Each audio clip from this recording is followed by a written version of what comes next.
मैं खुशरू आपका स्वागत करती हूँ द न्यूज टॉक चैनल में। शादी करने के बाद 24 घंटे के अंदर ही दूल्हे ने की है दूसरी शादी।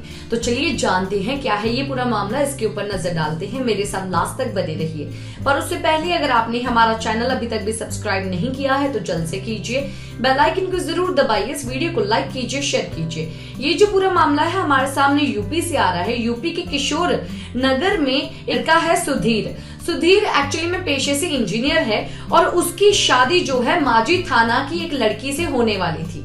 सब चीजें बहुत ही अच्छी चल रही थी और उस दौरान ही ये जो लड़का है सुधीर, वो अपनी बारात लेके लड़की के घर पहुंचा। वहां पर फेरे हुए, रीति रिवाज हुई, पूरी शादी हो चुकी थी।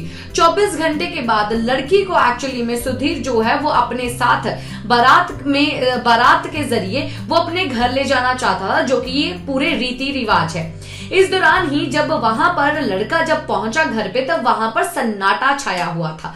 सन्नाटा इसलिए छाया हुआ था क्योंकि वहां पर जिस लड़की के साथ उसकी शादी हुई थी, वो लड़की शादी करने के बाद अपने प्रेमी के संग वहां पर फरार हो गई, जिसके कारण उस लड़की के जो माँ बाप थे वो एक्चुअली में बहुत ज्यादा सदमे में आए हुए थे और उस दौरान ही घर में पूरा सन्नाटा छाया हुआ था। इसके बाद जो सुधीर है, सुधीर के पिताजी ने मांझी थाना स्टेशन पे एक्चुअली में रिपोर्ट दर्ज करवाई। रिपोर्ट दर्ज करवाने के बाद पुलिस भी वहां पर पहुंची। गाँव में पहुंचने के बाद वहां की जो पंचायत है उसको बिठाया गया।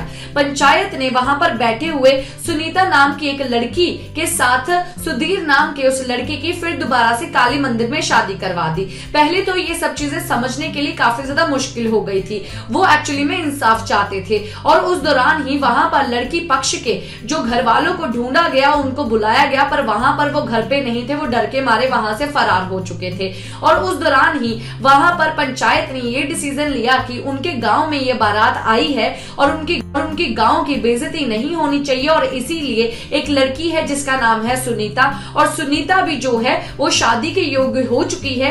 अगर लड़का पक्ष इससे हामी भरते हैं तो वो सुनीता की शादी जो है वो सुधीर से करवा देंगे, जिसके कारण वहां पर जो बारात आई थी और बारात खाली लौटे ना, इसके कारण वहां पर सुनीता से भी शादी करवा दी गई और उसके बाद ये जो पूरी बारात थी वो वापस लौट गई। पर अभी जो है वो पुलिस के पास रिपोर्ट दर्ज करवाई गई है और उस लड़की को ढूंढा जा रहा है और उस लड़की के परिवार वालों को ढूंढा जा रहा है कि अगर ये शादी उसको करनी नहीं थी, ये मजाक क्यों किया गया और वो किसके साथ फरार हुई है, कहां पर है, उसके बारे में अभी पता लगाया जा रहा है। तो आई होप गाइस आप लोग को जानकारी हमारी तरफ से अपडेटेड लगी होगी। अगर ऐसी सब सिचुएशंस आपकी भी लाइफ में कभी आती है तो ये जरूर सोचिए कि आप अपनी नहीं, आपके साथ आप तीसरे बंदे की भी ऐसी लाइफ बर्बाद कर रहे हैं जिसका इस चीज से कुछ लेना देना ही नहीं है। अगर आपके घर में या कोई भी ऐसी शादी नहीं करना चाहता तो पहले तो उससे पूछिए, क्योंकि शादी जो होती है वो एक ऐसा बंधन होता है जिसको ना तोड़ा जाए तो ज्यादा ही अच्छा है। इसी के साथ मैं लेती हूँ इजाजत। बाय बाय, टेक केयर, नमस्कार।